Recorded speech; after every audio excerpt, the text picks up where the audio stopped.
Tudor s'est trompé ce soir dans ses choix. On va vous rappeler un petit peu la composition d'équipe et notamment la titularisation de Dimitri Payet. C'était sa 8e en Ligue 1 cette saison. Et celle aussi de la nouvelle recrue Vitinha qui était devant à la place d'Alexis Sanchez. Giovanni Castaldi qui était sur site voulait nous répondre à ça. Giovanni, est-ce que ce soir, on loue très souvent les choix d'Igor Tudor, est-ce que ce soir il a été peu inspiré sur son 11 de départ ? Alors, si ce soir vous voulez mettre la faute sur l'entraîneur, je comprends plus rien. C'est quand même pas de la faute d'Igor Tudor si sur les 2 buts les Marseillais dorment et qu'ils sont pas saignants. Il y a des calendriers qui sont extrêmement resserrés. Il y a eu un mercato qui est reçu.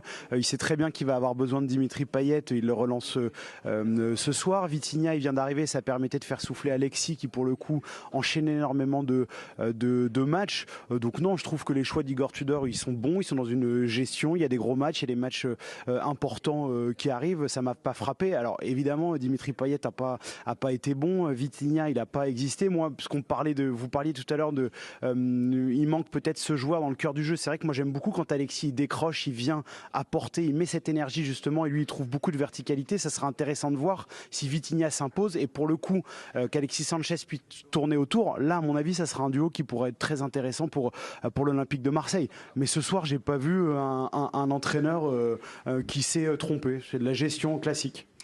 Merci Giovanni. Donc Payet et Vitinha sortis à la mi-temps. Raymond, est-ce que c'était une bonne idée de titulariser Payet, sachant que ça allait être un match avec quand même beaucoup de rythme et que Payet, c'est quand même son principal souci depuis le début de la saison. Non mais enfin, on lui reproche. Tudor dit qu'il ne peut pas rentrer dans ce qu'il demande en fait. C'est bien pour ça qu'il ne le fait plus jouer. Bah si, là il l'a fait jouer dans un match quand même qui était important. En Ligue 1 en 22 journées, oui, c'est mais peu. il le met dans un match qui est important. Ça veut dire quelque part où il a envie de le griller totalement. Est-ce que le match le plus important, c'est pas la réception du PSG, monsieur ? Bah, les deux, je veux dire là, la course pour la 2e place, elle est essentielle. Le match du PSG, c'est un extra. Tandis que là, il y a un match qui est essentiel. On joue la qualification pour la 2e place. Donc ça vous a pas surpris de voir Payet titulaire ? Moi, ça m'a surpris par rapport à ce qu'il faisait d'habitude. Mais s'il le met, c'est qu'il y croit. Mais est-ce qu'il a eu raison d'y croire ? Raymond, par rapport à Payet, moi j'ai l'impression que quoi qu'il fasse là, en fait il était gagnant là, Tudor. Excuse-moi, mais, oui, non, mais c'est-à-dire que soit Payet réussissait son match et c'était un choix gagnant puisqu'on aurait dit il a eu raison de le titulariser, soit comme ça a été le cas, il est passé complètement au travers et du coup ça valide le fait que, comme vous dites, il l'a gêné. Non, mais là, tu ne penses pas qu'il raisonne comme ça. Non, je dis pas qu'il le fait. Il le fait au préalable, mais si tu veux derrière, personne ne pourra lui imputer le choix de Payet. Jamais il va faire un truc comme ça. Avec tu es trop. Non, en fait tu l'interprètes mal. Je dis pas qu'il le fait en se disant je sacrifie le match. Je dis juste que il se dit je tente Payet. Mais quoi qu'il arrive, ça peut pas me retomber dessus. Oui, mais quoi qu'il arrive, ça l'arrange pas, parce que si ça se passe mal, c'est pas que ça lui tombe dessus, mais il va perdre peut-être des points et tout. Donc lui, dans son mais je dis pas qu'il l'a sacrifié. Il faut pas perdre Payet d'une part, parce qu'il va y avoir d'autres matchs, etc. et tout. Oui. C'est quand même le joueur que l'on sait. Sauf que là, on peut lui faire aucun reproche à Tudor. Il a beaucoup moins de pression populaire par rapport aux résultats qu'il réussit avec d'autres joueurs. Moi, j'entends plus dire, ou je ne lis pas partout, mais pourquoi il met pas Payet, mais il compte pas mettre Payet.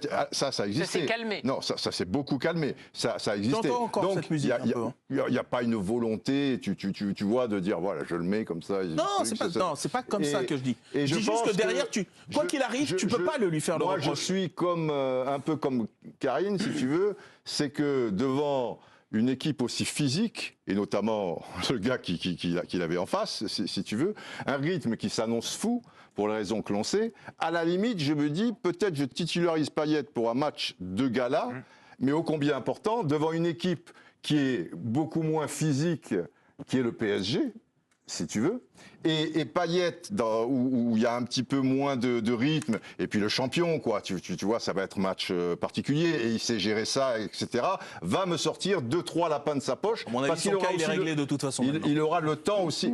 J'aurais pensé ça, moi. Mais après, c'est facile de parler, parce que peut-être Payet met 2 buts dans la première mi-temps, et je dis, finalement, mais je comprends Tanguy, la réflexion de Karine. Une réaction concernant la dernière recrue marseillaise. Tudor nous parle de Vitinha. Oui, toujours au micro micro de Prime Video. Ce n'était pas facile pour Vitinha. On le rappelle, il a touché très peu de ballons, il n'a pas marqué ce soir. Mais il a fait de bonnes choses. Il a eu des courses et de l'activité. Voilà le message délivré par Igor Tudor au sujet de Vitinha. C'est poli, c'est poli. Bah, dis donc. C'est très poli. Ludo, par rapport au choix de départ, on voit que c'est quand même des choix qui n'ont pas été gagnants. Parce que l'entraîneur, à la mi-temps, dit bon, j'en sors 2. À la mi-temps, il y a 2-0 en faveur de Nice, on le rappelle. Ça veut dire que lui admet qu'il s'est trompé. Qu'il s'est trompé. Mais ça arrive à tout le monde. Ah bien sûr. Et ça arrive à tout le monde. On peut dire qu'il ne se trompe pas beaucoup. On n'a pas dit Tudor doit-il être viré. Hein. Non, mais c'est la première fois que je le vois peut-être un peu fendre l'armure. C'est-à-dire de se dire, quand même, Payet, il est là, il donne de la bonne énergie. J'ai envie de lui faire plaisir, quoi. Tu vois, c'est la première fois que je le vois pas monstre de sang-froid, quoi. Tu vois, le truc où il est clinique, pragmatique. Il se dit, pour moi, une erreur, c'est de faire commencer le gamin qui vient d'arriver. Ça, pour moi, c'est une erreur. Il connaît pas bien le système de l'OM. C'est un match important. Match compliqué, fais-le rentrer une demi-heure, très bien. Le truc qui m'a un peu gêné, moi, c'est sur l'excès à outrance de marquage individuel. J'ai presque vu du Bielsa à un moment donné sur la première période. C'est beaucoup ça, de toute façon, depuis le début. Ouais, mais là, c'est-à-dire que Nice a été assez intelligent pour trouver et derrière, t'as vu, dès que t'enchaînais 3 passes après remise, là, tu te retrouvais avec... Est-ce que Mbemba, qui va chercher à un moment donné devant les 18 mètres, carrément, est-ce que c'est forcément nécessaire? Il le fait dans quelques matchs, souvent. Ouais, mais est-ce que derrière, tu ne penses pas que le manque de réactivité sur les 2 buts, parce qu'on ne peut pas dire que les défenseurs centraux, ils ont le même moteur que les milieux de terrain ou que les autres. Quand Balerdi, il s'est tapé 10 courses de 80 mètres pour décrocher sur Mofi, repartir en arrière, pareil pour Mbemba, est-ce que la lucidité et le temps de réaction sur les 2 buts, tu te dis, ça peut pas venir de là? C'est un système qui est vachement énergivore, mais ça l'est quand même moins dans mon souvenir que celui de Bielsa. Moi j'adore. Les gars étaient champions d'automne, ils ont fini complètement cuits aux patates mais c'est vrai que là, à la fin de l'année avec Bielsa. Je trouvais que c'était à l'excès là ce soir. Il y a aussi un truc. Ou alors les Niçois ont été très intelligents sur les décrochages et prises de profondeur. Il n'avait pas ce banc. Hein. Bielsa, il avait 12 joueurs. Oui, c'est ça, il tournait avec 12 joueurs qui ont fini à 18 comme tu dors, c'est peut-être un petit peu plus simple aussi. On va rester sur les choix de Tudor avec Vitinha. C'était sa première ce soir. Il l'a tenté, Tudor, ça n'a pas été gagnant pour cette première. Comment vous avez perçu la prestation de la nouvelle recrue marseillaise vue du stade ? Tout va bien, Dave, je ne m'impatiente pas. Vos débats sont passionnants et pour le coup, Ludo a totalement raison sur les histoires de trop au milieu de terrain. C'était en première période, c'était incroyable. Dès que Nice arrivait à enchaîner 2 passes, c'est vrai que dans le cœur du jeu, ils ont énormément souffert. Pour Vitinha, honnêtement, le pauvre, là, il n'a pas eu énormément de ballons. Voilà, et dans un match en plus où je vous l'ai dit tout à l'heure, je ne vais pas me répéter, mais Dante et Todibo ont fait un match énorme. C'était très dur pour lui de se situer. Et si on fait un peu le match des recrues, parce que c'est vrai que c'était pour Mofi ce soir, c'était particulier. Évidemment, il s'est fait siffler par le Stade Vélodrome. Quand on voit sur la prestation de Mofi ce qu'il a déjà apporté à l'OGC Nice, il a été hyper précieux justement en situation de contre-attaque où il bloquait bien dos au but, il refaisait monter le bloc. Honnêtement, jusqu'à sa sortie sur blessure, j'espère que c'est pas trop grave pour Mofi. Il a été monstrueux, TRM Mofi ce soir, au contraire de Vitinha. Voilà, il découvre un nouveau championnat. Mofi connaît la Ligue 1. On sent que va y avoir une phase d'adaptation. Honnêtement, c'est impossible de le juger. Et effectivement, c'était pas forcément un cadeau de la part de son coach de le mettre dès ce soir. Mais bon, il faut bien se lancer un moment quand même. Fred, oui. Pardon, non, juste un truc. La réflexion que je me fais aussi, c'est on est choqués, nous, encore, de voir des coachs qui changent à la mi-temps. Parce que c'est des choses auxquelles on n'était pas habitués. Mais sauf qu'avec les 5 changements, je pense que ça va arriver de plus en plus. C'est-à-dire qu'à la mi-temps, jamais. Tu attendais toujours l'heure de jeu parce que tu avais que 3 changements avant. Non, maintenant, t'as 3 séquences surtout. Tu as 3 séquences. Celle de la mi-temps ne compte pas. Oui. Exactement. Elle te laisse le choix encore. Exactement. Je pense qu'il va falloir s'habituer à ce que quand tu n'es pas tout à fait convaincu par ce que tu vois, il va y avoir de plus en plus de coachs qui vont le faire. Parce que tu as une fenêtre en plus, tu as plus de changements. Et ce que nous, avant, on prenait, waouh, il a sanctionné, etc. Peut-être que c'est juste des choix. J'ai même un petit exemple par rapport à ça. La saison dernière, c'est quand Bruno Irles arrive à 3, il joue à Montpellier, à la Mosson, un très gros match. il y a... Un très gros match. Non, mais un très gros Oui, match non, mais pour les eux, Stacks. oui, non, Ah, mais Karine. Il n'y a pas que les Marseille-Nice. Mais bien Et sûr. justement, il y a Julien Tardieu de Troyes qui demande à tout prix le changement. Florian Tardieu, parce que Julien Tardieu, c'est un personnage de cinéma. Tardieu demande le changement et Irles lui dit non, c'est la 44e. Il dit non, attends. Tardieu s'énerve comme un fou et Irles ensuite s'explique et dit non, je voulais pas me griller une rotation de changement, je voulais qu'on attende la mi-temps et j'ai bien fait puisqu'on n'a pas pris le but. Et derrière, Pour ce très gros match. Gagné 1-0. Le match à la leçon, les 3 s'est sauvé. Oui, bien sûr. Fred, T'as d'autres anecdotes comme ça, n'hésitez pas. Évidemment. Avec les bons prénoms de joueurs aussi, n'hésitez pas. Fred, on va revenir sur ce match de ce soir. Je ne sais pas s'il était très gros, mais c'était notre match. Parce qu'il y a des choix. Mais avec les choix de choisir donc Vitinha notamment titulaire, il y a surtout aussi quand même Alexis Sanchez, la star quand même de l'OM, qui reste sur le banc. Ça vous a pas aussi surpris ? On s'attendait quand même à voir le Chilien titulaire. Les grands matchs, c'est pour lui, non ? Oui, alors peut-être il y a aussi la volonté de le garder au frais pour le gros match de mercredi, c'est pas impossible, mais c'est un peu surprenant. Après, il y a le côté quand même Vitinha, non ronflant, plus gros transfert de l'histoire de l'OM, on le montre, on le présente au public du Vélodrome. Ça m'aurait pas choqué qu'il rentre à la 75e, il doit avoir 2 entraînements collectifs avec le groupe. Mais surtout Ça aurait été quand même plus justifié. Oui. Mais surtout qu'ils ont pris Vitinha aussi par rapport à Alexis changement. Sanchez, parce qu'Alexis Sanchez, il fait le job et tout, mais lui, son rôle, c'est pas d'être neuf en pointe. Je veux dire, aujourd'hui, on le sait, il est Il y a un moment, il va fatiguer aussi. Voilà, il est pas capable de ça. Et quand on prend Vitinha, il y a aussi un peu le discours. On va t'associer à lui. Et c'est pour ça que je m'attendais, moi, à ce qu'il y ait l'association des deux. Quitte à ce que tu titularises Vitinha, mais lui, en fait, le partenaire qui, à mon avis, va être celui qui va être son partenaire attitré sur la deuxième partie de saison, c'est-à-dire Sanchez. Et tu vas avoir 2 bons attaquants. Un Marseillais en zone mixte, c'est Matteo Guendouzi. On l'écoute tout de suite. Vous avez des difficultés, notamment pour contrer les contre-attaques niçoises. C'est ça, je pense que dans l'ensemble, on aurait peut-être mérité un meilleur résultat. Ils ont été plus efficaces et ils ont eu plus de réalisme devant le but qu'on a eu ce soir, parce que je pense qu'on a eu nettement plus d'occasions qu'eux. On aurait pu marquer plus de buts ce soir. Contrairement à eux, ils ont eu 3, 4, 5 situations où ils ont réussi à marquer, notamment sur des situations où je pense qu'on aurait pu mieux défendre, que ce soit au niveau pour suivre le ballon et pour sortir sur le joueur qui va tirer. Donc c'est dommage parce que ça met un petit coup d'arrêt à cette série. On était vraiment dans une bonne dynamique, mais voilà, on va rien lâcher, on va continuer de travailler pour être prêt déjà mercredi. Mathéo, on vous a vu énormément centré. Les Marseillais, c'était les consignes du coach pour le stack. Par moment, on a l'impression que vous auriez pu peut-être essayer autre chose. C'était un peu redondant. Je pense qu'on a eu des situations aussi sur les centres, notamment je pense 2 ou 3 sur les 15-20 dernières minutes où on a eu des situations où on aurait pu marquer. On a manqué, comme je dis, un peu de réalisme. C'est dommage par rapport à ça parce que quand même dans l'ensemble on a eu on a fait quand même des bonnes choses. Après comme je l'ai dit, on a joué face à une belle équipe avec des belles individualités devant et ils ont été efficaces sur le très peu d'occasions qu'ils ont eu. Au moment où vous marquez à l'heure de jeu, on a l'impression que vous pouvez revenir véritablement, mais ça a été dur d'emballer cette dernière demi-heure aussi. Après, dans la dernière demi-heure, on a eu des situations pour marquer, notamment deux avec Alex qu'on aurait pu concrétiser. Et après, ils font le break derrière avec le 3-1. Mais on a bien réussi à pousser, à revenir à 2-1. On savait que le résultat pouvait changer. Comme j'ai dit, malheureusement, on a manqué d'efficacité. C'est ce qui a fait la différence ce soir. Mathéo, tu es quand même un des joueurs de l'OM les plus lucides, on va dire, sur tes analyses d'après-match.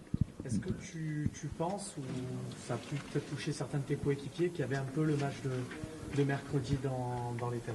Non, pas du tout. On savait qu'on avait un match important aujourd'hui avant de penser à celui de mercredi. Donc on avait vraiment à cœur de gagner. Mais comme j'ai dit, la performance n'a pas été nulle aujourd'hui. On a fait des bonnes choses. Mais comme j'ai dit, le haut niveau, c'est sur des petits détails aussi. Et ce soir, on a manqué de réalisme. Ils ont été plus efficaces et c'est ce qui a fait la différence.